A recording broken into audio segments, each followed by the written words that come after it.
வணக்கம். City man Tamil செய்தி பத்திரிகை யூடியூப் சேனலின் செய்திகள்.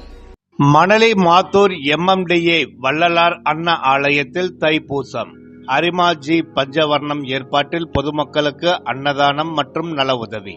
மணலி MMDA மாத்தூர் முதன் மெயின் சாலையில் திரு கோவிந்தசாமி ஆனந்தவல்லி அறக்கட்டளைக்கு பாத்தியப்பட்ட திரு அருட்பிரகாச வள்ளலார் அண்ணா ஆலயம் கடந்த 2005ஆம் ஆண்டு முதல் செயல்பட்டு வருகிறது. இங்கு தைப்பூசம் மற்றும் வள்ளலாரின் அவதார திருநாட்களில் ஆலய நிறுவனர் அரிமாஜி பஞ்சவர்ணம் ஏற்பாட்டில் சிறப்பு தீபாராதனை மற்றும் பொதுமக்களுக்கு அன்னதானம் மற்றும் நல உதவி வழங்கி வருகின்றார்கள்.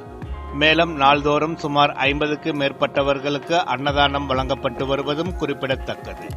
இதனைத் தொடர்ந்து 1/2/2026 ஞாயிற்றுக்கிழமை தைப்பூசத்தை முன்னிட்டு அரிமாஜி பஞ்சவர்ணம் ஏற்பாட்டில் சிறப்பு தீபாராதனை நடைபெற்றது.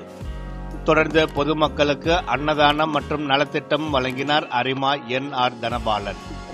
இந்நிகழ்ச்சியில் 19வது வட்ட மாமன்ற உறுப்பினர் K காசிநாதன், 18வது வட்ட மாமன்ற உறுப்பினர் M ஸ்ரீதர், 21வது வட்ட மாமன்ற உறுப்பினர் RG ராஜேசேகர், TNHB குடியிருப்பு நலசங்க தலைவர் ராஜராஜன், மணலி ஹார்மோனி அரிமா சங்கம் லயன் நந்தகுமார், மணலி ஹார்மோனி அரிமா சங்க செயலாளர் R சிவக்குமார், மணலி மாத்தூர் பொது வியாபாரிகள் சங்க தலைவர் S தங்கக்குமார், K தாமரை Selvan, XMC V Manikandan, R Babu, TNHB குடியிருப்போர் நலசங்க தலைவர் R ராஜகோபால், கனகா செந்தில்குமார், பாஜக மாவட்ட பொதுச் செயலாளர் மாதாவரம் அரிமா MA Kumaran, P Jayaraj, RS Babu, Pandian, GS Raj, AV Rajan, Jayaraj மற்றும் அருட்பிரகாச வள்ளலாருடைய ஆயுட்கால உறுப்பினர் உள்ளிட்டவர்களுடன் பொதுமக்கள் ஏராளமானவர்கள் கலந்து கொண்டார்கள்.